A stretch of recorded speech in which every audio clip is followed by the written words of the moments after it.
Assalamualaikum warahmatullahi wabarakatuh. Halo semuanya, perkenalkan nama saya Lili Nurjana. Saya dari Prodi Pendidikan Bahasa dan Sastra Indonesia, Universitas Sriwijaya Angkatan 2023. Nah, pada video kali ini saya akan membahas hasil analisis buku teks yang berjudul Cerdas Cergas Berbahasa dan Bersastra Indonesia kelas 11 Kurikulum Merdeka karya Henny Marwati dan Kawaskitaning Tias menggunakan teori Greene and Petty.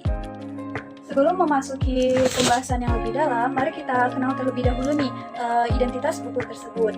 Nah, jadi judul buku teks tersebut yaitu Cerdas Cergas Berbahasa dan Bersastra Indonesia kelas 11. Lalu penulisnya yaitu ada dua. Yang pertama ada Henny Marwati dan yang kedua ada Kawaskitaning Tias.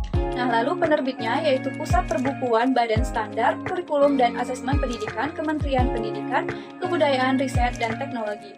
Terbit pada tahun 2021, tempat terbitnya di Jakarta, jumlah halamannya yaitu 230 halaman, edisi pertama, dan ukuran bukunya yaitu 17,6 x 25 cm.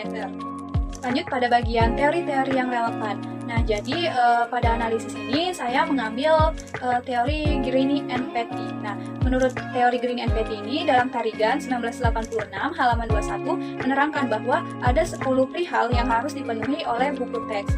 Namun pada analisis ini saya hanya menggunakan 5 perihal atau 5 kriteria untuk menilai buku teks tersebut. Kriteria yang keenam adalah kriteria yang akan saya ambil sampai ke kriteria 10. Nah, kriteria yang keenam yaitu buku teks itu haruslah dapat menstimulasi, merangsang aktivitas-aktivitas pribadi para siswa yang mempergunakannya. Lalu yang ketujuh yaitu buku teks itu haruslah dengan sadar dan tegas menghindari konsep-konsep yang samar-samar dan tidak biasa agar tidak sempat membingungkan para siswa yang memakainya. Lalu yang kedelapan yaitu buku teks itu haruslah mempunyai sudut pandang atau point of view yang jelas dan tegas sehingga juga pada akhirnya menjadi sudut pandang para pemakainya yang setia. Nah, lalu yang kesembilan yaitu buku teks itu haruslah mampu memberikan pemantapan, penekanan pada nilai-nilai anak dan orang dewasa. Lalu yang terakhir yaitu buku teks itu haruslah dapat menghargai perbedaan-perbedaan pribadi para siswa pemakainya. Selain itu, terdapat juga teori-teori kurikulum yang digunakan pada buku teks tersebut, yaitu kurikulum merdeka. Nah, kurikulum merdeka ini merupakan salah satu konsep kurikulum yang menuntut kemandirian peserta didik. Kemandirian dalam arti bahwa setiap siswa diberikan kebebasan untuk mengakses ilmu dari pendidikan formal maupun informal. Nah, tujuan dari kurikulum merdeka sudah tergambar di dalam buku teks tersebut karena membantu siswa untuk mengembangkan keterampilan berpikir kritis dan kreatif yang merupakan tujuan utama dari kurikulum merdeka. Lanjut pada bagian penelitian terdahulu yang relevan. Nah, jadi pada penelitian ini saya mengambil 3 peneliti terdahulu. Nah, yang pertama ada penelitian yang dilakukan oleh Eri Nur Hidayah pada tahun 2024. Nah, penelitian ini berjudul Analisis Buku Teks Bahasa dan Sastra Indonesia SMA kelas 11 menggunakan teori Greene and Petty. Nah, persamaan penelitian yang dilakukan oleh Eri Nur Hidayah dengan penelitian ini yaitu sama-sama menggunakan teori Greene and Petty serta menggunakan deskriptif kualitatif untuk mengevaluasi buku teks dan menilai pentingnya kemampuan untuk memberikan pemahaman yang sesuai dengan tingkat pemahaman siswa SMA.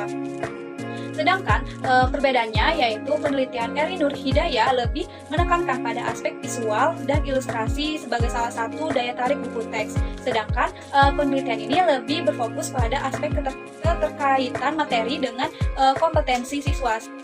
Yang kedua yaitu penelitian yang dilakukan oleh Supriyadi 2018. Nah, penelitian ini berjudul Kualitas Buku Teks Bahasa Indonesia yang digunakan di Sekolah Menengah Pertama kelas 9 menggunakan teori Greene and Petty. Nah, persamaan penelitian yang dilakukan oleh Supriyadi dengan penelitian ini yaitu sama-sama menggunakan teori Greene and Petty serta menggunakan penelitian deskriptif kualitatif dan buku teks juga dievaluasi dengan kemampuan siswa seperti yang dilakukan oleh Supriyadi pada aspek isi materi. Sedangkan perbedaannya, penelitian Supriyadi lebih berfokus pada komponen teknis seperti petunjuk pembelajaran, rangkuman, dan latihan atau evaluasi. Sedangkan penelitian ini lebih menekankan bagaimana buku teks mendukung pembelajaran aktif.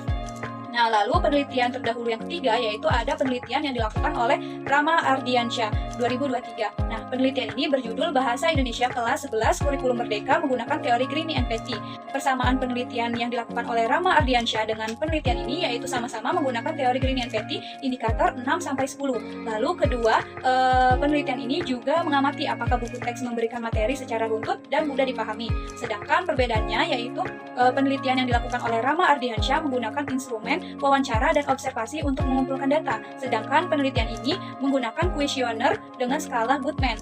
Selain itu, penelitian ini juga lebih berfokus pada elemen tugas yang dirancang untuk merangsang aktivitas siswa, sementara penelitian yang dilakukan oleh Rama Ardiansyah lebih banyak menilai aspek struktural dan teknis buku teks. Selain itu, peneliti menemukan pembaruan dari penelitian sebelumnya, yaitu penelitian sebelumnya lebih menekankan pada aspek visual dan ilustrasi, sedangkan penelitian ini mengkaji mengenai hubungan materi dalam buku teks dengan kompetensi siswa. Lalu penelitian sebelumnya menggunakan teknik wawancara atau observasi, sedangkan penelitian ini menggunakan kuesioner dengan skala Goodman untuk mengumpulkan data. Nah, dengan demikian, penelitian ini memberikan kontribusi penting untuk meningkatkan kualitas buku teks sebagai bahan ajar dalam pendidikan. Lanjut pada jenis penelitian. Nah, analisis ini menggunakan metode deskriptif kualitatif, yaitu menampilkan data padanya tanpa proses manipulasi atau perlakuan-perlakuan lain. Nah, menurut Sugiono, 2016, halaman 9, menyatakan bahwa metode deskriptif kualitatif adalah metode penelitian yang berdasarkan pada filsafat post-positivisme digunakan untuk meneliti pada kondisi objek yang alamiah. Sebagai lawannya adalah eksperimen, di mana penelitian adalah sebagai instrumen kunci teknik pengumpulan data dilakukan secara triangulasi atau gabungan analisis data bersifat induktif atau kualitatif, dan hasil penelitian kualitatif lebih menekankan pada makna daripada generalisasi. Lanjut pada bagian objek penelitian. Nah, objek penelitian ini adalah buku teks cerdas berbahasa dan bersastra Indonesia kelas 11 penulis Heni Marwati dan K. Waskita Ningtyas yang digunakan untuk pembelajaran di SMA Negeri Plus 2 Banyuasin 3. Nah, buku teks ini dipilih sebagai objek penelitian karena relevansinya dengan kurikulum merdeka yang saat ini diterapkan di sekolah-sekolah di Indonesia. Lanjut pada instrumen penelitian data. Nah, instrumen yang digunakan pada penelitian ini adalah berupa kuesioner atau angket tertutup dan terbuka untuk mengambil informasi tentang buku teks tersebut. Nah, lalu pada teknik pengumpulan data. Nah, teknik pengumpulan data yang digunakan dalam penelitian ini yaitu berupa kuesioner atau angket dengan skala Goodman. Nah, menurut Sugiono, 2017 halaman 142 menyatakan bahwa angket atau kuesioner merupakan teknik pengumpulan data yang dilakukan dengan cara memberikan seperangkat pertanyaan atau pernyataan tertulis kepada responden untuk dijawab. Nah, tipe pertanyaan dalam angket dibagi menjadi dua, yaitu angket terbuka dan angket tertutup. Nah, udah lanjut pada penelitian analisis data. Nah, adapun teknik analisis data dalam penelitian deskriptif kualitatif menurut Sugiono tahun 2022 halaman 134 sampai 142 sebagai berikut. Yang pertama ada data collection atau mengumpulkan data. Nah, dalam penelitian ini pengumpulan data dengan cara observasi, wawancara yang mendalam, dan dokumentasi atau gabungan ketiga-tiganya, yaitu triangulasi. Yang kedua ada data reduction atau reduksi data. Reduksi data bertujuan untuk memberikan gambaran yang lebih jelas dan mempermudah peneliti untuk melakukan pengumpulan data selanjutnya. Nah, lalu yang ketiga ada data display atau penyajian data. Nah, dalam penelitian kualitatif, penyajian data bisa dilakukan dalam bentuk uraian singkat, bagan, hubungan antar kategori, flowchart, dan sejenisnya. Lalu yang keempat ada penarikan kesimpulan atau verifikasi. Nah, kesimpulan dalam penelitian kualitatif yang diharapkan merupakan temuan baru yang sebelumnya belum pernah ada. Lanjut pada penyajian data hasil analisis. Pada kriteria, buku teks haruslah dapat menstimulasi, merangsang aktivitas-aktivitas pribadi para siswa yang mempergunakannya. Nah, pada grafik pertanyaan pertama yaitu, apakah buku teks ini membantu kamu dalam memecahkan masalah terkait materi pelajaran? Nah, pada grafik tersebut dapat dilihat bahwa sebanyak 11 orang peserta didik menyatakan ya atau setuju bahwa buku teks ini mampu menstimulasi, merangsang aktivitas-aktivitas pribadi siswa. Maka presentase yang didapatkan pada pertanyaan angket ini yaitu 100% sehingga menunjukkan bahwa seluruh responden setuju dengan pertanyaan tersebut. Nah, lalu pada grafik pada grafik pertanyaan kedua. Nah, apakah soal-soal analisis yang disajikan dalam buku teks ini sesuai dengan tingkat pemahamanmu sebagai siswa tingkat SMA?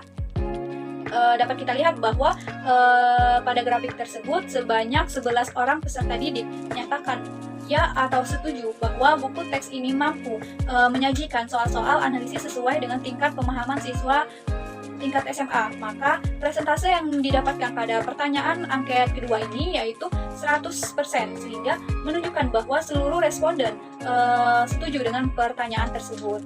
Nah, lalu pada grafik pertanyaan ketiga, apakah buku teks ini menyajikan tugas kreatif yang dapat membantumu dalam mengembangkan kreativitas dan pemikiran kritismu? Salah satunya seperti di halaman 154. Nah, bisa kita lihat bahwa pada grafik tersebut sebanyak 11 orang peserta didik menyatakan ya atau setuju bahwa buku teks ini mampu menyajikan tugas kreatif yang dapat membantu dalam mengembangkan kreativitas dan pemikiran kritis.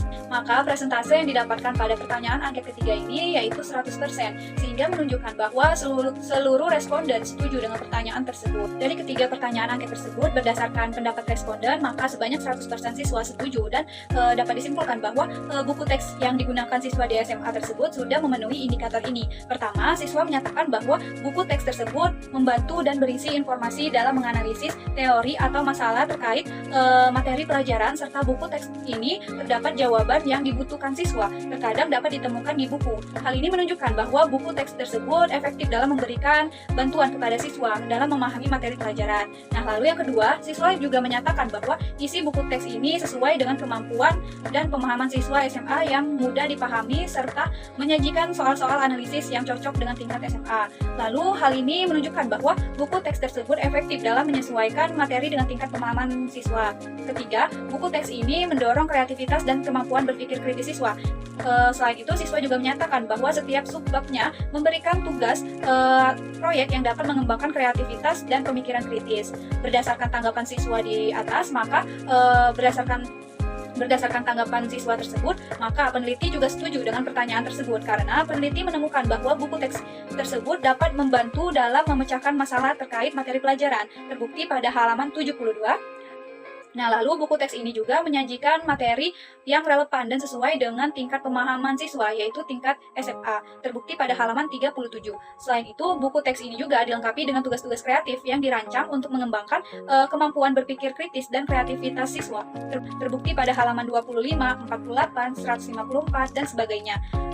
Selain itu, pendapat ini juga didukung oleh pandangan ahli, yaitu menurut Sudjana 2012, yang menyatakan bahwa pembelajaran yang dirancang dengan materi yang menarik dan melibatkan aktivitas siswa mampu meningkatkan motivasi belajar dan keterlibatan mereka dalam proses pembelajaran. Kemudian, pendapat ini juga sejalan dengan teori Green and Petty, yang menyatakan bahwa buku teks yang baik dapat membantu siswa menyelesaikan masalah, memperdalam pemahaman mereka, dan mengembangkan keterampilan analisis serta kreativitas.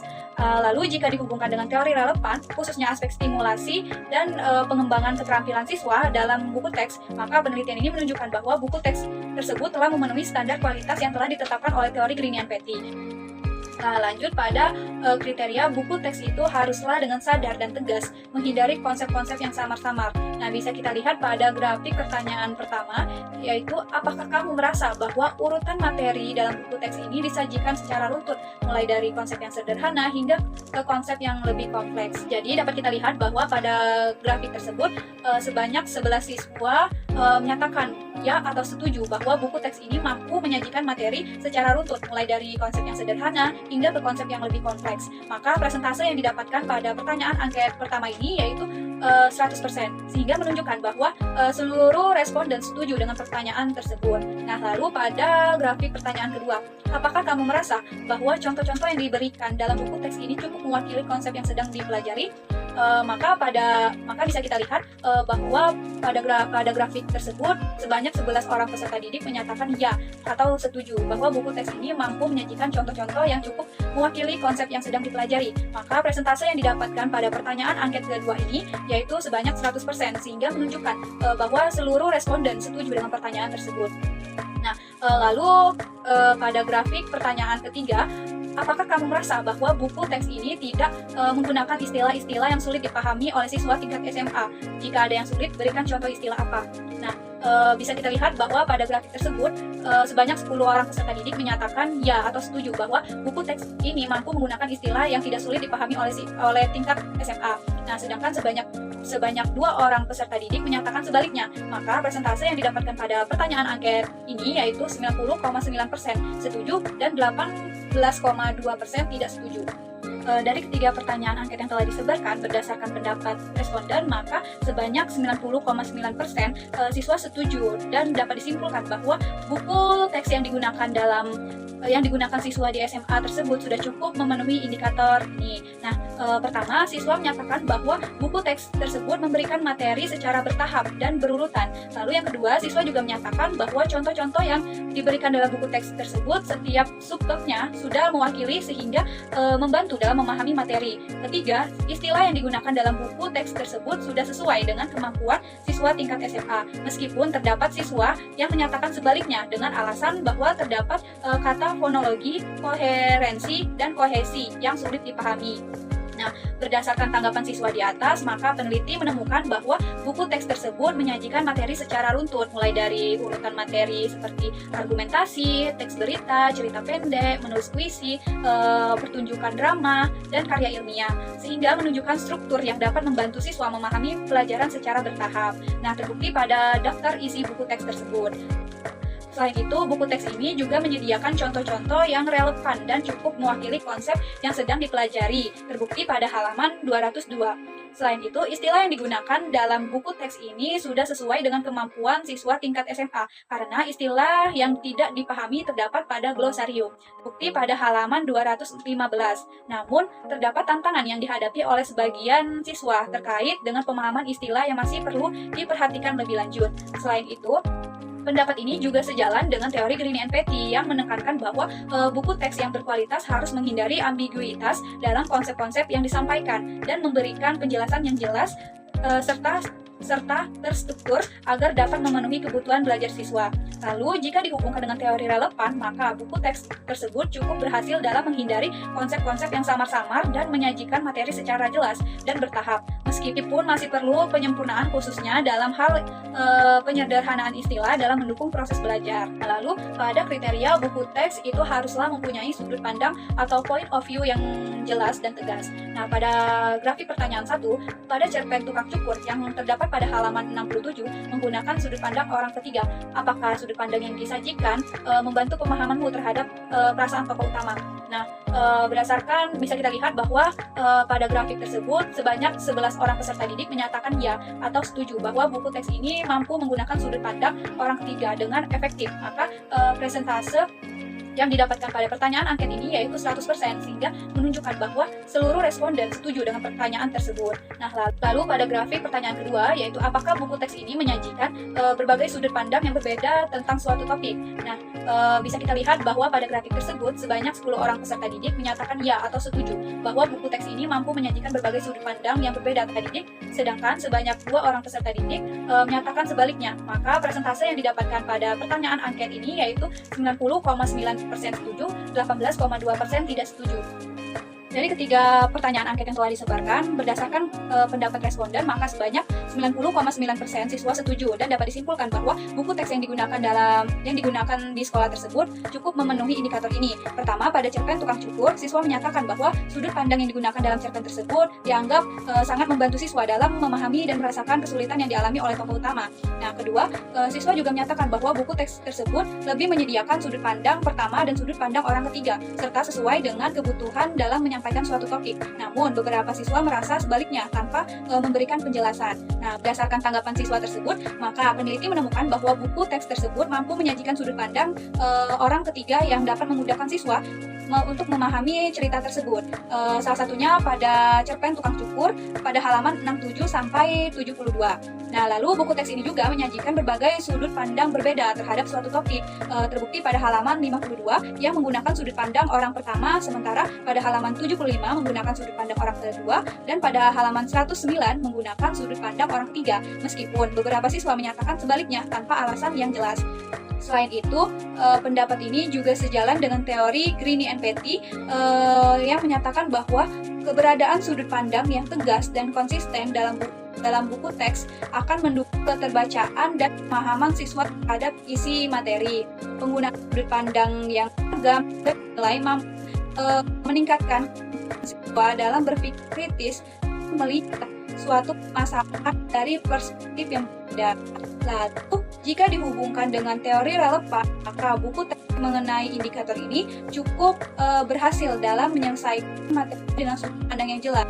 Meskipun siswa merasa bahwa buku teks ini efektif dalam mengatasi permasalahan pemahaman dengan menggunakan berbagai sudut pandang, namun terdapat minoritas siswa kesulitan menunjukkan bahwa ada perbedaan pandangan antara siswa yang wajib kritis dalam pembelajaran. Lalu pada kriteria, buku teks itu haruslah mampu memberikan pemantapan, penekanan pada nilai-nilai anak dan orang dewasa. Nah, pada grafik pertanyaan pertama yaitu, apakah kamu sering menemukan contoh atau cerita dalam buku teks ini yang mengajarkan nilai-nilai seperti kejujuran atau kerjasama? Nah, bisa kita lihat pada grafik tersebut, sebanyak 11 orang peserta didik menyatakan ya atau setuju bahwa buku teks ini mampu menyajikan contoh atau cerita yang mengajarkan nilai-nilai seperti kejujuran atau kerjasama.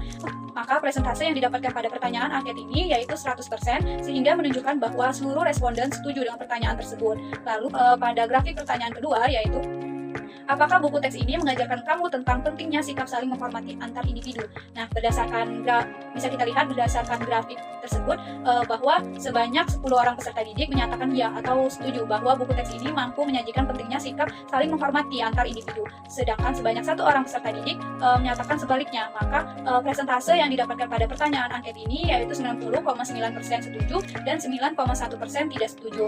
Dari ketiga pertanyaan angket yang telah disebarkan, berdasarkan pendapat responden, maka sebanyak 90,9% siswa setuju dan dapat disimpulkan bahwa buku teks tersebut cukup memenuhi indikator ini. Pertama, siswa menyatakan bahwa buku teks tersebut mampu menyajikan contoh atau cerita yang mengajarkan nilai-nilai kejujuran dan kerjasama. Namun terdapat satu siswa yang berpendapat sebaliknya tanpa penjelasan. Kedua, siswa juga menyatakan bahwa nilai religius dapat ditemukan di teks cerpen, meskipun satu siswa berpendapat sebaliknya tanpa penjelasan. Tetapi mayoritas siswa mengakui bahwa buku teks tersebut mengandung nilai-nilai agama yang relevan. Ketiga, siswa menyatakan bahwa buku teks tersebut juga mengajarkan sikap saling menghormati yang terdapat dalam pembelajaran bahasa Indonesia. Materi yang disampaikan seringkali menekankan nilai-nilai moral seperti menghargai perbedaan, sikap saling menghormati, dan toleransi.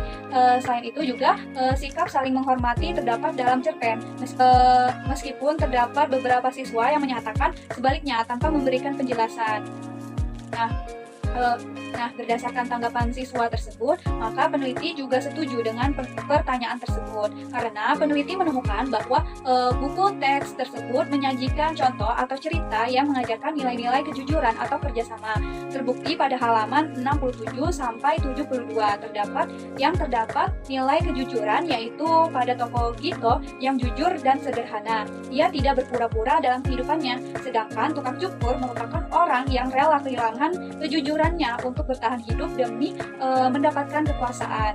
Lalu pada halaman 148 sampai 149 terdapat nilai kerjasama, yaitu sebuah proyek mengenai persiapan pertunjukan drama. Kemudian buku teks tersebut juga menyediakan nilai-nilai religius yang terdapat dalam cerpen. Salah satunya yaitu cerpen Tanah Air karya Martin Aleida pada halaman 75 sampai 81 yang memberikan pesan tentang keimanan. Meskipun ada satu siswa yang menyatakan sebaliknya tanpa memberikan penjelasan, selain itu buku teks ini juga menyajikan nilai-nilai saling menghormati antar individu, terbukti pada salah satu cerpen di halaman 111. Pendapat ini juga sejalan dengan teori Greene and Petty yang menyatakan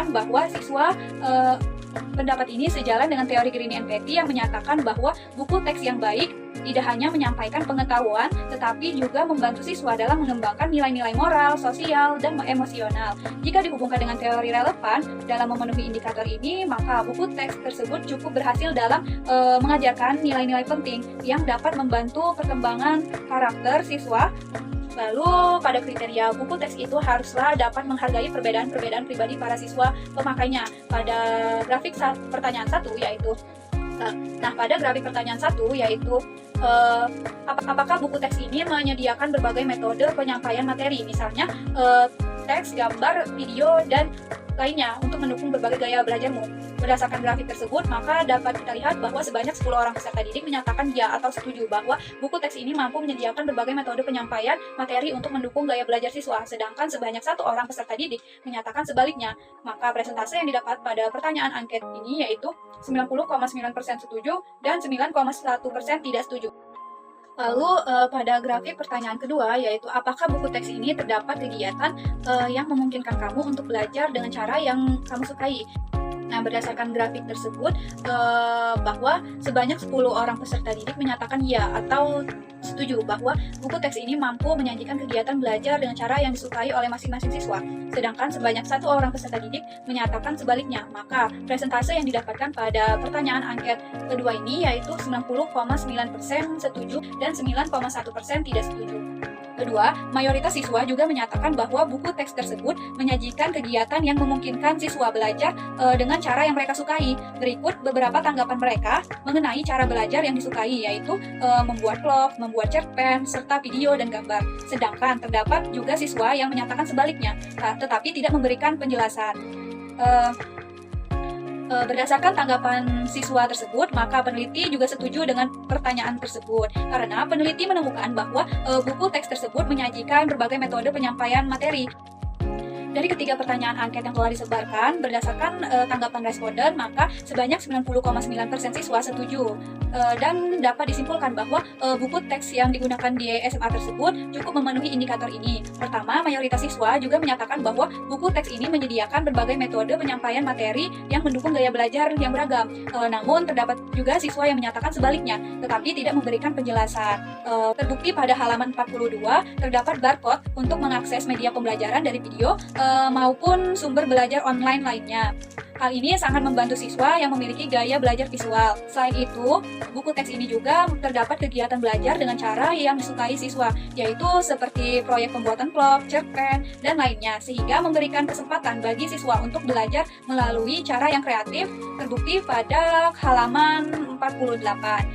Lalu, jika dihubungkan dengan teori relevan dalam memenuhi indikator ini, maka buku teks tersebut cukup berhasil dalam menghargai perbedaan-perbedaan pribadi siswa. Namun masih perlu penyempurnaan khususnya dalam penyediaan materi untuk mencapai bahan ajar dalam mendukung proses belajar. Lanjut pada bagian kelebihan dan kekurangan buku teks. Nah, namun kita akan membahas terlebih dahulu kelebihan buku teks tersebut. Nah, berdasarkan analisis dan tanggapan siswa mengenai buku teks yang digunakan, maka beberapa kelebihannya sebagai berikut.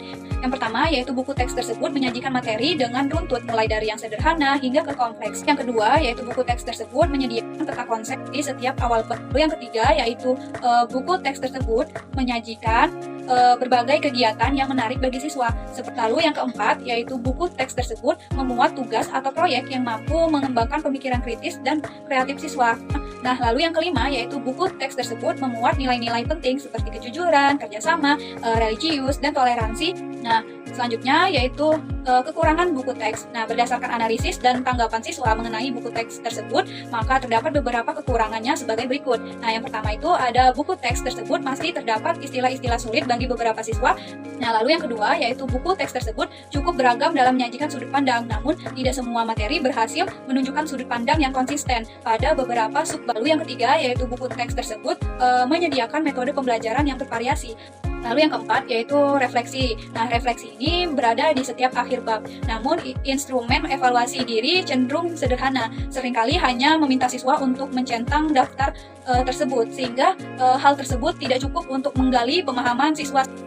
Lanjut pada bagian kesimpulan dari hasil analisis. Berdasarkan hasil analisis yang dilakukan terhadap buku teks yang berjudul Cerdas Berbahasa dan Bersastra Indonesia kelas 11, maka buku teks tersebut berhasil memenuhi beberapa indikator atau kriteria dari teori Green and Petty. Nah, secara keseluruhan dengan mempertimbangkan seluruh aspek tersebut, maka buku teks tersebut dapat dinyatakan layak untuk digunakan sebagai bahan ajar. Namun, penyempurnaan atau perbaikan harus diperhatikan dan diharapkan buku teks tersebut semakin efektif dalam mendukung proses pembelajaran. Pada bagian saran-saran perbaikan buku teks, saran yang dapat diberikan berdasarkan hasil analisis yang diperoleh dalam penelitian ini sebagai berikut, yaitu gunakan berbagai media digital yang lebih interaktif. Sebaiknya buku teks tersebut menyediakan berbagai media digital seperti animasi, atau aplikasi interaktif lainnya. Nah, lalu yang kedua yaitu berikan contoh sederhana untuk istilah yang sulit bagi siswa.